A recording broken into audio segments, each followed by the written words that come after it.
So I was focusing on my healing journey, and I'm assuming everything's all right, but my son was suffering. What I used to do before is I used to hear a story and I used to react without getting the facts because it was boo-hoo. Well, guess what? I know what happened in that story. Women come flocking to the victim. Let's take a look who the victim is. Let's take a look what the victim is. Nobody knows what's in a pot, only the cook. You're looking at a woman cry in the corner, and all these women around him, and they're soothing her. Mm-hmm. It's gonna be okay. Do you know what she did? She could be dead wrong. Exactly. Yo, Dyme Magazine, man, here we are once again. Y'all already know what we do, man. We are here with yours truly, Damaris, Miss Sarai Ortiz, man. Y'all better understand who we got in the building, man. This is the founder of Dyme. Y'all need to understand what Dyme is, who she's about, and what she's about out in this community, what she's doing to help. Man, come on, man. How are you doing? I am doing so well. How are you? How are you? I love your aura. That's what it is. We start talking and we start laughing. Go ahead. Yeah. Well, come here. Okay. Come a little closer. Because I need this to really be. I'm trying to get comfortable here. Okay. Oh yeah. I really need this to be a real intimate situation based on Dyme. Right. What it's about. You get what I'm saying? And all y'all better be paying attention because it's about to go down. Real talk, man. You know, and what I want to do is, you know, I want to go into what made you want to start Dyme. So, Dyme was conceived 2 years ago from the tears of my son, the pain of my heart, we'll talk and about the that. determination of my soul. A couple of years ago, I started my healing journey, but when you start your healing journey, it's you're working on you, right? So I was focusing on my healing journey, and I'm assuming everything's all right, but my son was suffering. He was, getting over a relationship, and me being unhealed, I didn't see the signs. You know, as a Latina woman, raising two boys that have turned into wonderful men. Yo, shout out to her sons, man. Yeah, shout out to Macho and Manny. They would start crying as kids, and I'm like, wipe your tears. You're not supposed to do that. That's what unhealed women do. They don't allow boys to feel. They don't allow men to cry. They don't want men to be showing in emotions unless it's gonna protect them. Well, it's funny you said that because that's what I believe. That's what society, has us as men. Even when I was growing up as a man, like being told to stop crying, be tough. Wipe your tears. You a man, boy. You about to be a man. Men don't cry. Was that something that you wanted to? It sounds like This is something that you wanted to break that stereotype with men. Well, I did that. And I'm trying to correct what I did. I'm taking accountability of not taking the opportunity to heal so I can be a better mother to my children. Men are taught as a young age to be protectors. You're the man of the house. You're the one that's going to bring the bread. Women, sadly, were taught, and you're going to kick back and be a mom, and you're going to take care of the house. Well, guess what? You can do that. So when does the healing trauma start? Because there's no candy-coated relationship. There really is not. And as a young mother that had to raise two boys, barely raising myself, I was full of trauma. So all I did and what I knew to do was be a mother. Work. I was a single mother. I did the routine.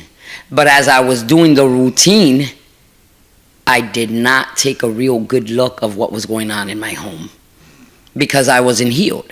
Now, what were some of the things like that? I hope y'all are paying attention because this is a real serious situation. You know what I'm saying? That a lot of families, a lot of people, don't matter what race, what culture, I really believe that it's a societal mistake that's been going on for years. But now, fast forward here, you are now going from a little girl to now you being a mother and a mother of boys. Right. that changes, like, to me, that changes the dynamics at that point. And shout out to all y'all single mothers out there. And if y'all can relate, you know what I'm saying, leave a comment, man. You know what I'm saying? Like, talk about your story, you know what I mean? And, you know, you being a mother, a young mother with 2 boys, like, and you seeing how boys are being brought up. It sounds to me like you are totally against that. Right, because I thought it was normal until I took a look. So, I mean, as an adult, as not a young mother, looking at the way the system is working, what a man is supposed to be, who was I to know what a man's supposed to be when I wasn't even healed myself? So I had to start with me. Now, when you say not being healed, like, what do you mean? Telling my son it wasn't great to cry in front of anyone. Man up. You're not supposed to do that. Not paying attention to the signs. When you're not healed, it's a routine. You get up, you go to work, you take care of your family, you cook dinner, you wash the dishes, you take a shower, you go to bed, and it goes over again. Little things are happening, but you're not healed. And when you're not healed, you don't have discernment. Once you start your healing journey, and God first, let me just say that, God first, you start asking for discernment, and you start seeing all this funky stuff that was going on that you didn't realize because you weren't healed. So once I started my healing journey and seeing my sins suffer in this nasty relationship, how he was treated. We would often call the cops. We went to court. He was looked at like, oh my God, is it him? Never mind women that don't do their homework. See, because right away, as a woman, we are, as myself, let me use I statements. What I used to do before is I used to hear a story and I used to react without getting the facts because it was boo-hoo. Well, guess what? I know what happened in that story. I know who my son is. I know the suffering. I know what a great dad he is. So when women come flocking to the victim, let's take a look who the victim is. Yeah, let them know. Let's take a look what the victim is. Nobody knows what's in a pot, only the cook. In the real world, in the system world. Can you please say that again? Because I like that pot thing. Yeah, what the pot. Nobody knows. Yeah. You're looking at a woman cry in the corner, and all these women around him, and they're soothing her. It's going to be okay. Do you know what she did? She could be dead wrong. Exactly. Because I'm sitting with my son, and I'm soothing him, and I got to sit as a woman ashamed, because I'm ashamed. As women, we have come a long way. Laws have been built to protect us. When we have unhealed women taking those laws that were made to protect us, to use it against to harm a man, I have no respect for that. None, because I'm a mother. A mother of 2 men. A mother that now is healed and is seeing the unhealedness that women are bringing to men. So, like, I'm so glad you mentioned that, because you're one of the very few women. Let's be honest. I mean, y'all need to pay attention for real, because you're one of the only few women, right, that really step out and protect men's rights, men's values. Right. You know what I mean? And saying, look, the women need to stop. I took accountability. Do you know how many organizations are in Boston that are supporting women? You know, and I'm not saying that going to get help is easy, because it took me a minute, but there's no excuse, because you can go step by step. If you're not a healed woman, you have no right to get in no relationship with any man. Y'all heard that? Say that again. If you're not properly healed, don't get in a relationship with a man. I've done it. And what I caused was chaos. Why would you? As a woman and full of the trauma that I was looking for Superman, right? And Superman was there, but the minute that Superman turned around and he had a rip in his cape, I ran. Because how dare he have a rip in his cape? He's there to protect me. I'm the only one that's supposed to have trauma. He's supposed to stay firm. Well, guess what? That's not the way it goes. Because if the man is not healing properly, how is he protecting his home? How is he protecting his nation? You're defending that rip. I have to. Because I have to stop this chaos. I'm sick of it. I am tired. And not just for my son, because I know that men have done harm. Men have done me harm. Yesterday, and I'm not saying because I'm on this interview, I took my time yesterday to forgive the men that done me wrong.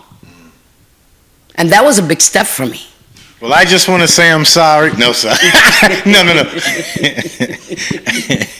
Hey. That's no sorry. Not from you. I know. No. Listen. You gotta take accountability, man. I'm taking accountability for all the chicks out there that, you know what I'm saying, I never done wrong to, that treated me like shit. But I just want that fun. You gotta take accountability. You know, I'm the first one to say, you know, I learned something this year. Well, not this year, like 3 years ago, the I statement. Yes. Oh, please explain that. Yeah. I can't sit here and talk about the harm that women done if I'm not taking accountability. I've been married 3 times. 3 times. That's you taking your accountability? That's my accountability. 3 times because I was looking for Superman. Can all y'all guys, right? Y'all are here, man. Please go ahead and comment. Please comment because... Come talk to me. 3 times. We need more of you. 3 times. We need a lot more of you. And the sad... You got any twins? No. Thank God. Everyone who's like her, who defends men and men's rights, y'all need to come out. Come on. Hit. Hey. Jai enough. Y'all, Jai enough. Jai enough. Yeah. You know, I've been around a lot of women, and again, I'm going to get a lot of backlash, because you know I am. Mm-hmm. But I've been around men. Mm-hmm. I used to work in the prison.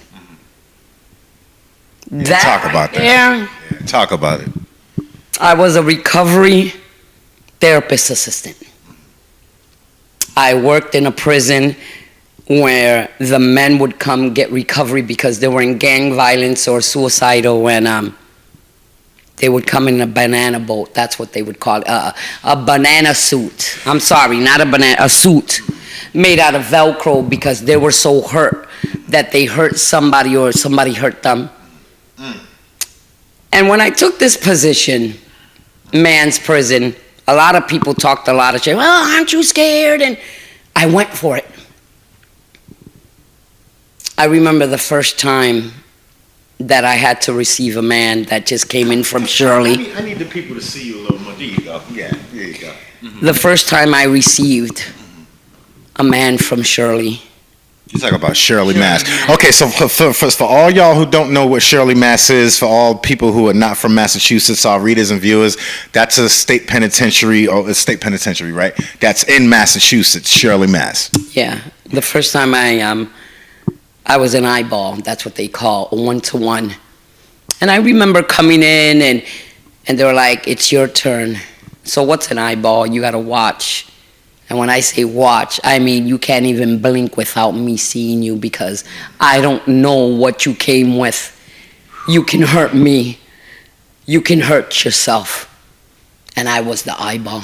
I remember he was a white guy. I'll never forget it.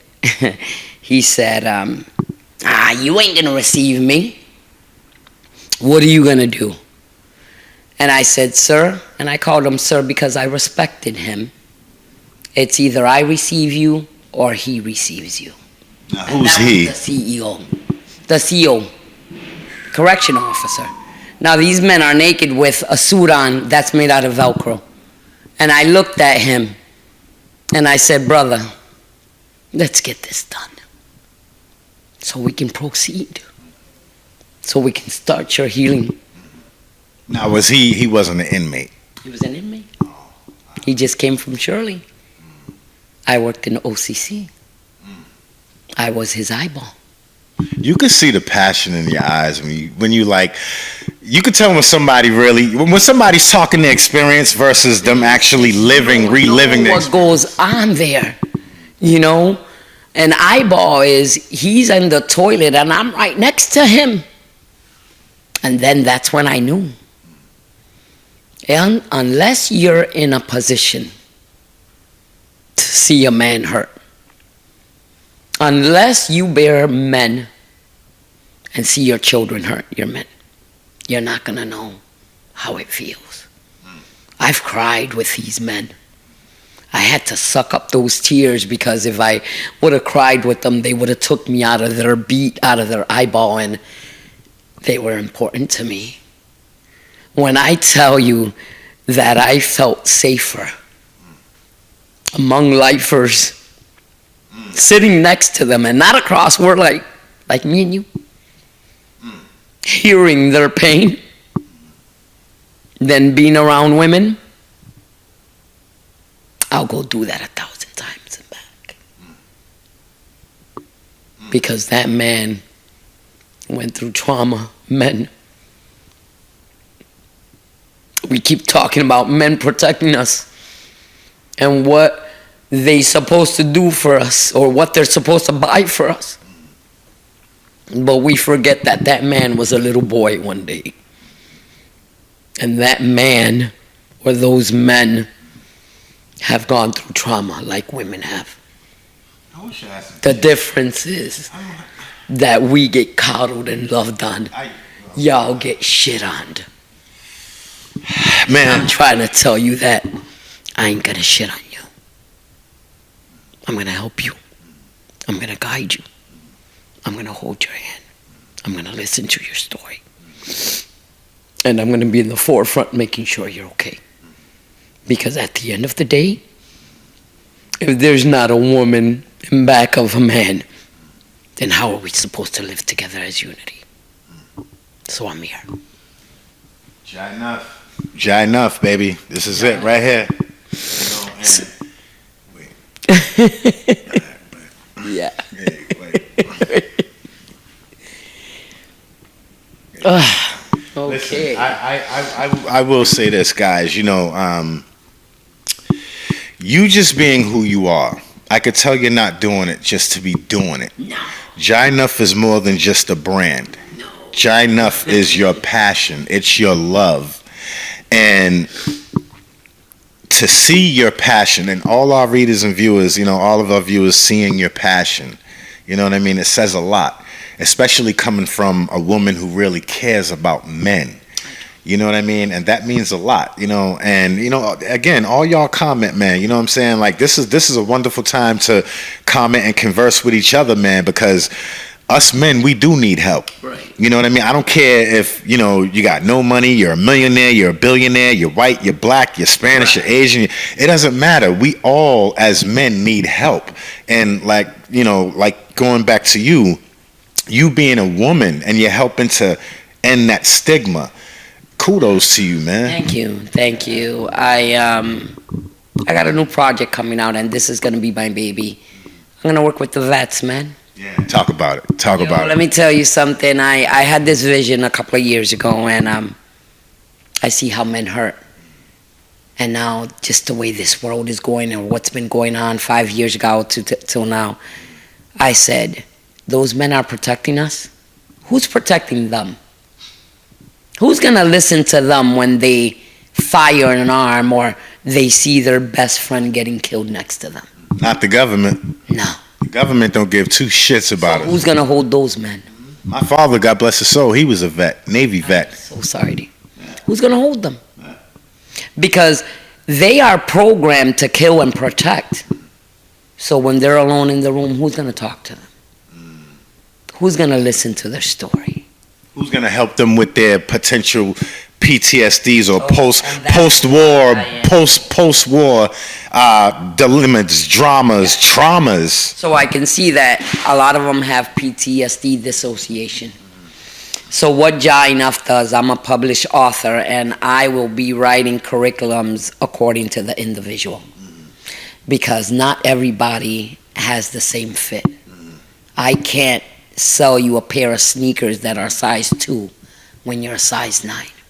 I'm not going to do that. So with Jai Enough, we will do the intake. I'll get to know who you are. I want to focus on the man. Yes, the women are allowed after there's progress, after he's comfortable, after it's all about him, because this ain't a cupcake run. As sweet as I look and as much as I cry with passion, if you're joining Jah enough, there will be progress, because failure is not an option.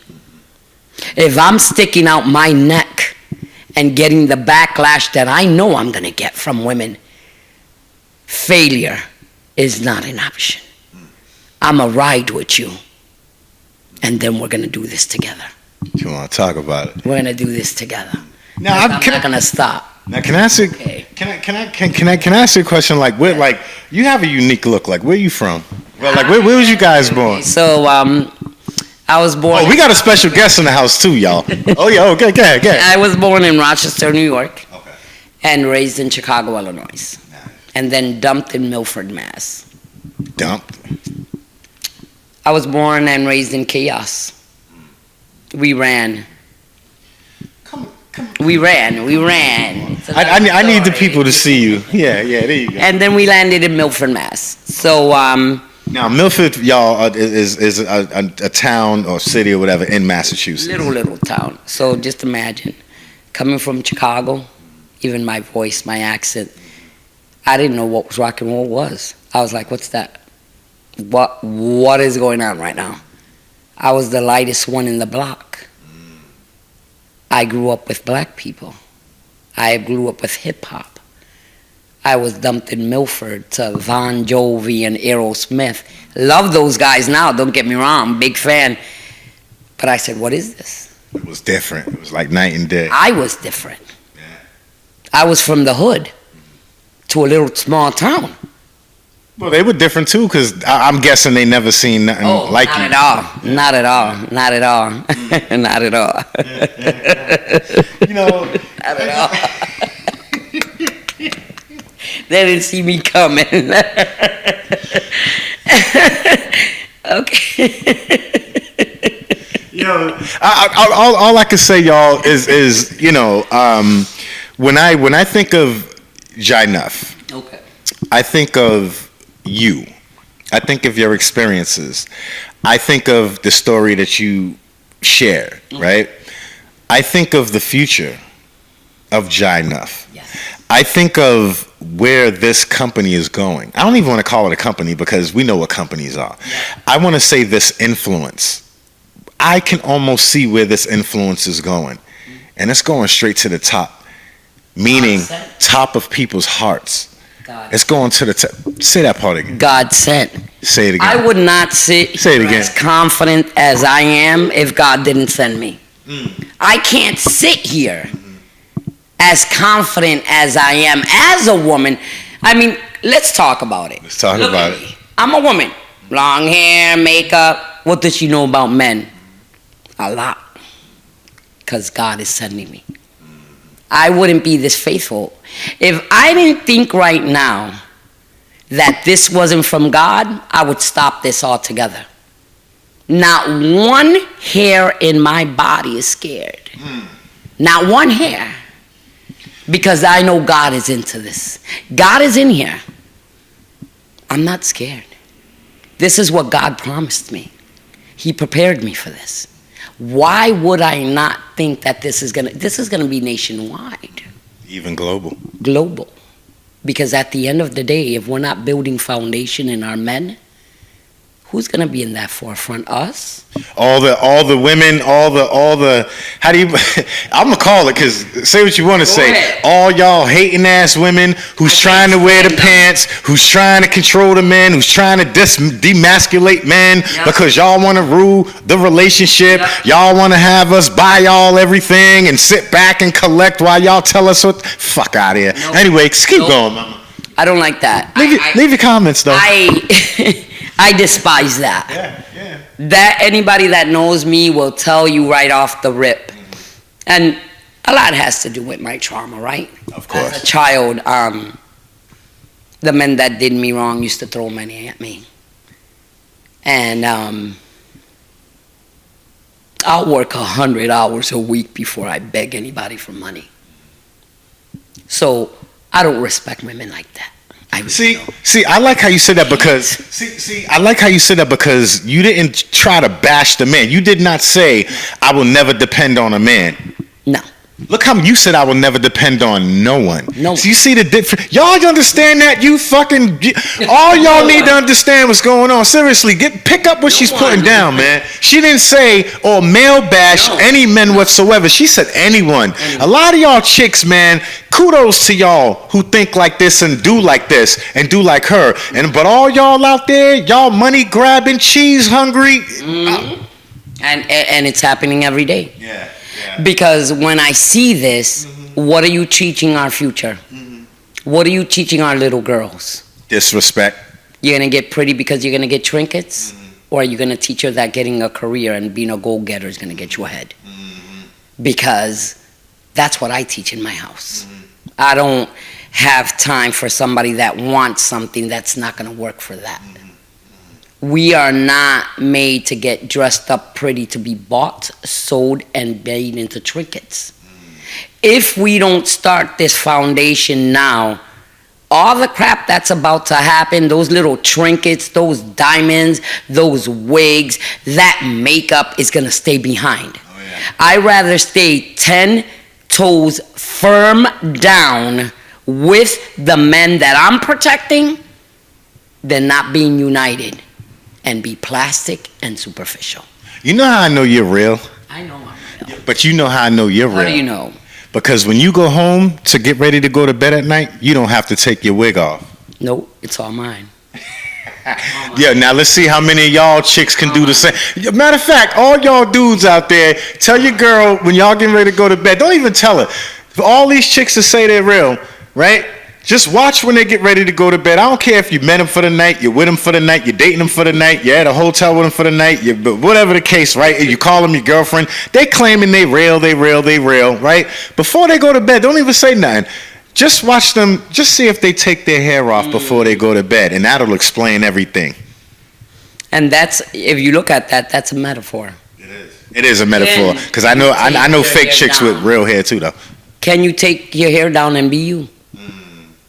Because all of this, it's cute. But at the end of the night, can you be you? Because I can lay down and take all of this off and still be me. Because this doesn't make me. It doesn't make me. I worked really hard to where I'm at now. Really smart. You know, and I am, ladies, if we don't stop this bullshit right now, if we don't stop this bullshit right now, whatever's waiting for us, whatever's coming here soon, who are we gonna run to?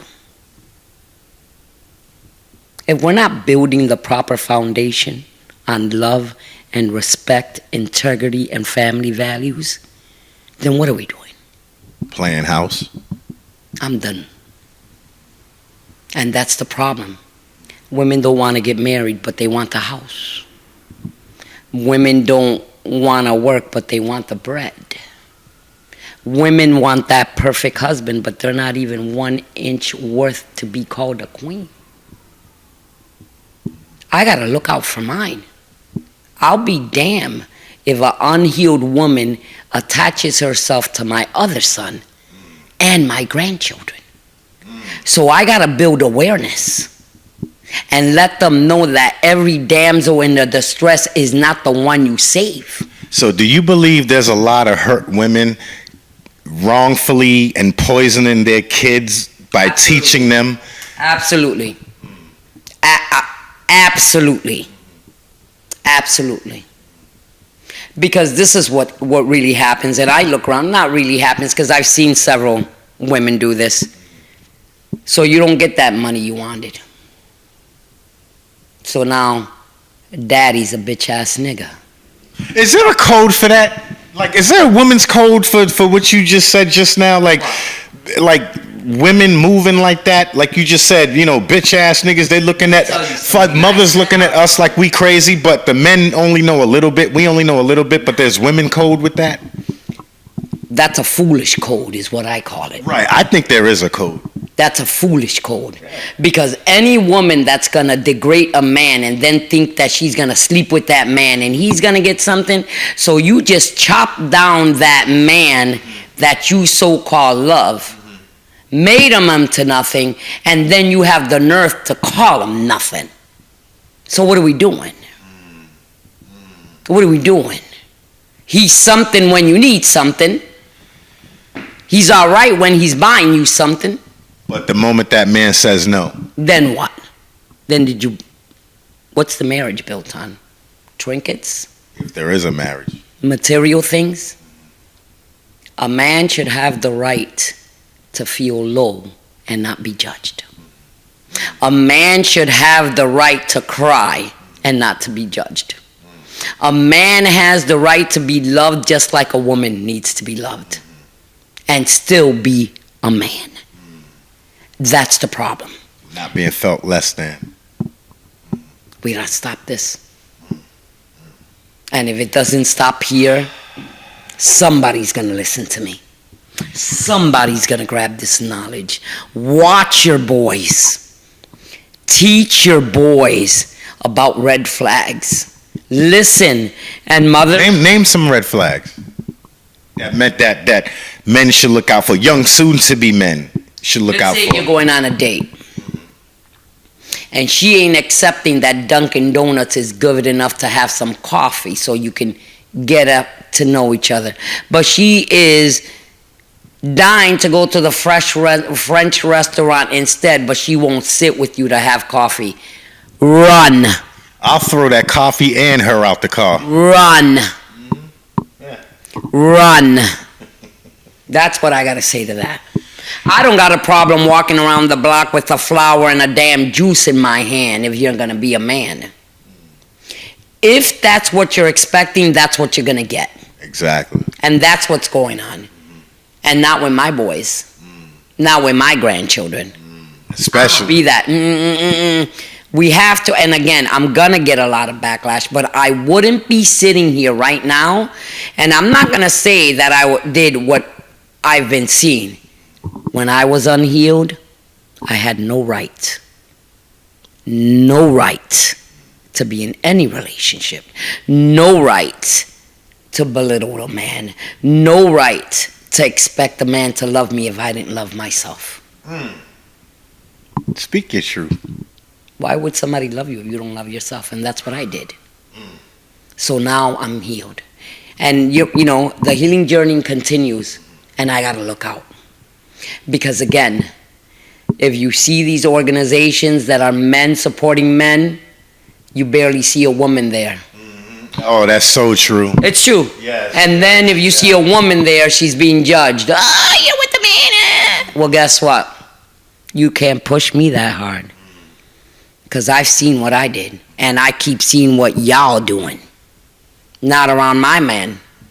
I'm here. You the best, man. Thank you, man. I'm here. Yeah, I mean that. Yeah. Can't do this no more. Sick of it. I need y'all to know too, man. We got a special guest in the building, man. You know, are you ready to bring her in? You bring her in. You ready to bring her in? Let's go, my little Yo, we're gonna take a quick pause for the calls while she comes in.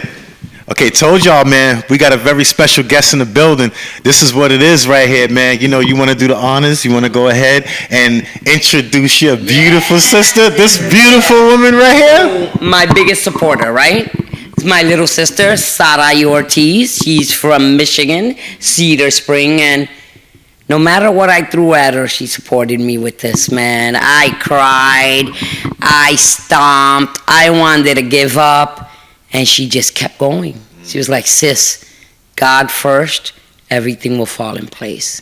God first, and everything's going to come to you. And that's what happened. This is it. God first.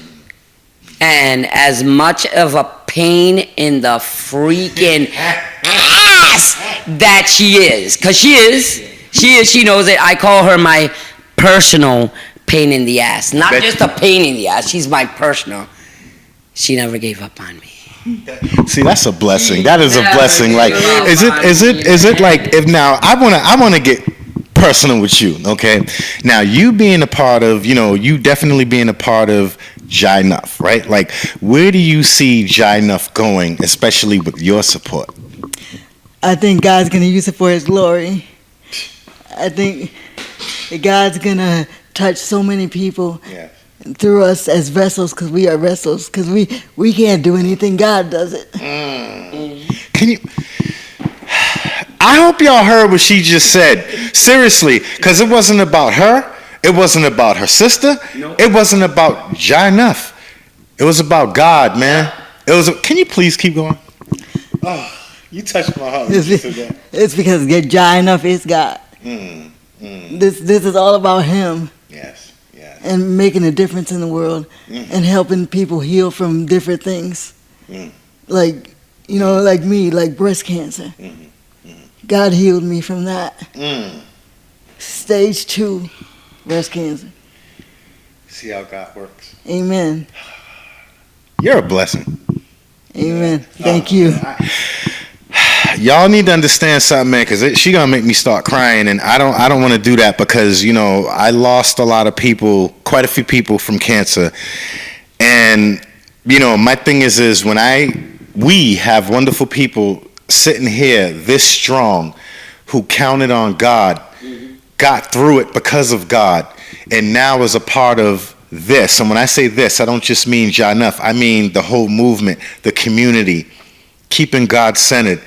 I don't care how many of y'all don't believe in God. Maybe y'all do and call him, have other names for him and this, that, and the third, but she said it best. You know what I mean? And my question to you is, when you got through it, right? How did you feel as far as being able to pay it forward and to help others? I just feel that if, I went through this and it won't be for nothing, because I want people to know that, even when you don't feel like you can take it anymore, because having cancer is hard. There's dark days. There's days where you say, God, I can't do it anymore. I can't take it anymore. God, you need to take the wheel, because it's not, a lot of people say the cancer kills you, but it really isn't. It's the chemo, the drugs and everything that they give you, and, feeling sick every day and lightheaded and everything all at once. And, there's days I say, God, I can't take it anymore. Enough, God, I can't do it. You have to take this wheel. If you don't take this wheel, I don't know what I'll do. And, then I would think about my daughter, think about my, future grandkids. And I also had my sister. She would say, we are the champions. Wait. Y'all gonna hear this, because I heard about the story, right? I heard about the story. Now, this is her favorite song, right? And she's been telling me since I've met her. She keeps telling me about the song about We Are the Champions. Please let us know how that song came into the fruition of your life, to where it hit her life, to where that song means so much. Because you see, my sister has been with me through, she says I've been there for her, but she was my rock through all this cancer. Like, she went through every appointment. She talked to every doctor. She didn't care if she was working. She always had time for me. If she only had 5 minutes, she made sure I was okay. And those doctors, when they didn't know what they were doing, my sister got on them and made sure they did what they needed to do to make sure I was okay, to make sure I didn't give up. Even though, she was hurting, she went to work and she did what she needed to do, and she went about her day. And even though she was probably hurting inside, she tried to be strong for me. You know what? Just listening to your story, listening to your experience, right? It gives me hope. It gives me courage, you know what I mean, to be able to be strong for others as well. You know what I mean? Now, knowing that I had family members, I had friends, that passed away from cancer, right? Unfortunately, it had to make me stronger. It had to make, my family members stronger. But what really helps me and gives me the positiveness of all of this is knowing that you, before it, through it, and after it, look at you. You're talking with conviction. You're talking with your heart. And that's how I know you mean it. Because look at all the people's hearts you're touching, including everyone that's watching. Thank you very much for that. I just want to, be a vessel, be a positive influence on those people that they think because they have cancer they can't make it, but they can. You know why? Because we have God before us. If God's before us, who's against us? Talk about it. Can you please say that's the scripture, y'all? For y'all who don't know, can you please say that again? Not all y'all never mind. If God's before us, who's against us? God's the lion. All the dogs can bark, cancer can bark, anything you go through in life can bark. But as long as we have the lion who is God, he will get us through anything. And I can say that with conviction because there was times I didn't even think I could make it. I mean, towards the end of my cancer, my white blood cells were supposed to be 120. Mine were 17. Now, is that low? Yes, very low. I'm lucky to be here today. By the glory. You're blessed to be here today. Yes, I am very blessed. Now I see where she's oldest, right? This is why you're the oldest. She seems like she's the oldest. The way she talks, the way she carries herself. All jokes aside, I thought you're the oldest. I'm the oldest. I'm the second oldest. There's 12. How many of us? There's 12 of y'all. 12. So who's the oldest out of all of y'all? My oldest is Delilah, and then it's me, then my brother. So we're the first batch. There's batches. I was gonna say that y'all are damn litter, y'all. Wait a minute. Hold on. Wait. Okay. So wait a minute. So where do you stand as like in the age range? Like as far as, are you in the middle? Are you towards the end? Well, she said she's the first batch. So I'm from the second batch. Basically, I'm the second to the oldest from the second batch, basically. Okay, got you. Okay, so you are pretty much almost the beginning of the second piece. Yes. You are the first piece. I'm the second to the first piece. So wait a minute. So you guys are the second of both. Yeah. Yes. No, that you say it like that. Yes, we are. now I can see why you guys. Now wait. Realize that. Yes. Are you guys the closest out of all of you guys, or? Yes, we are. Yes, we are. Damn. Wow, we just noticed that. Yes, I know. We always. That's crazy. I mean, she's the nicest one. Oh, who's the bitch? Who's the bitch? I mean, I am. Okay, so you're the bitch out of I am. Out of all of them. Out of all 12 of y'all. All of them. All of them. So now, do you see another polar opposite? You're the bitch. She's the nicest. Yeah. I wouldn't call bitch. I am very I would. Outgoing, outspoken. Don't mess with you of your mind because I'm gonna take you out. That kind of stuff. But no, let's edit that. No, we're keeping that. Listen, that's a no. Listen, that's a nice way of. Hey, listen. Hey, watch this. Dry enough, baby. Hey, this is what we do with Dyme Magazine, baby. Hey, I see it. Y'all see it. Yo, it's beautiful. It's beautiful. And look at this. Look at this, man. And this is why I'm so happy and so blessed, because anybody could be sitting on this sofa. We got a lot of celebrities, a lot of people sitting on this sofa, but not everyone can sit in front of this Dyme Magazine, because God is in the center of it all. Talk about it. Glory. Amen. You are the best. Thank you. She's my sister now. Good. Yeah. We're trying to yeah, enough. When Sarai was going through her cancer, that song, I want to bring back that song. I had to put her in my head like a client. I'm a workaholic. And I said to myself, if I don't treat her like a client, I'm gonna cave in as a sister. And she's gonna make this. She's gotta make it. So when I felt like I was gonna hit ground, or you can hear the crackling in her voice, because she lives in Cedar Spring, Michigan. I met her. How's it like there? I love it. Is it nice? It is. It sure is nice. Really? It's country. Yeah, very, very. I don't think they've seen a lot of brown people, so when they saw me come in. Is that why you just looked at your arm? Yeah. it was very nice. It was very nice. It's different. This song, it means a lot to us. Even today, I played it. You know, Queen, We Are the Champions. There was times that... Shout out to Queen, man. Queen, I had to play it really loud to remind myself that if I didn't put my feelings aside and I would have killed and cried, then maybe she would have gave up. So I always had to keep that going. So that's what I mean about the bitch. Failure's not an option. Not when you come to me, no.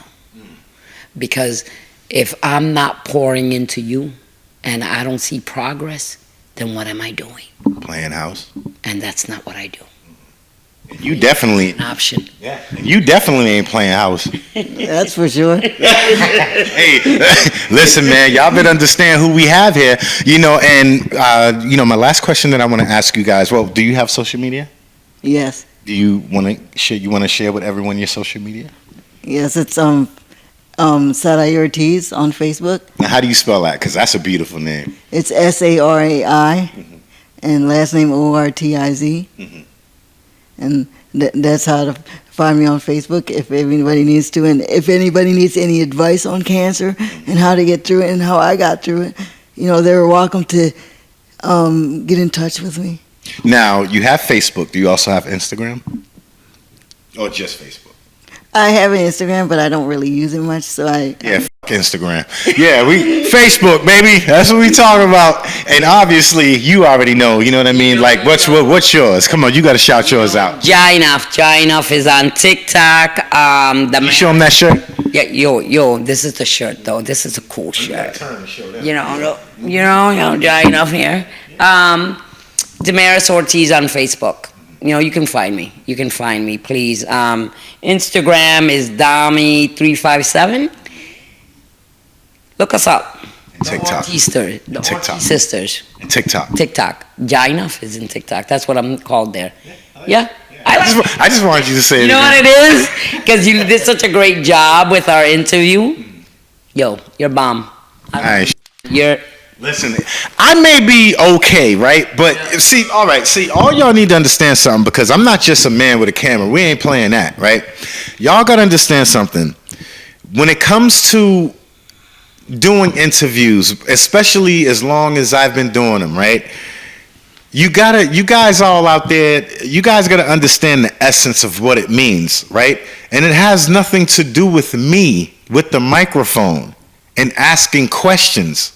It's about the special guest willing to show up to answer those questions. And if you ain't doing that, then you ain't doing it. You ain't doing it. And I really mean that. Real talk, man. And leave a comment. Make sure y'all leave a comment. And real talk, go check out our new video right here, man. It's popping, you know what I mean? Go check it out, man. Y'all gonna love the rest of our videos. But, anything else y'all want to say? Yo, much love, man. Looking out for you. We pray for you. It's important. You are constantly speaking to a lot of people, bringing people together. You're a connector. Listening to me cry, mentoring me. I mean, this guy's more than Dyme magazine, man. This guy has held me accountable to keep succeeding. You know that? Now I know. Sure. No. It was never me. It was always God. Amen. God. Always God. Yeah. Because He comes first always. See, Amen. Y'all heard it here. Amen. You heard it here. You already know what it is, man. Dyme Magazine. We are here with Jainoff. This is what it's about. Yes. And again, make sure y'all check out our new video. It's popping. It's going down. And check out what we got going on, man. And tune in. We out of here, man. Dyme Magazine. Peace.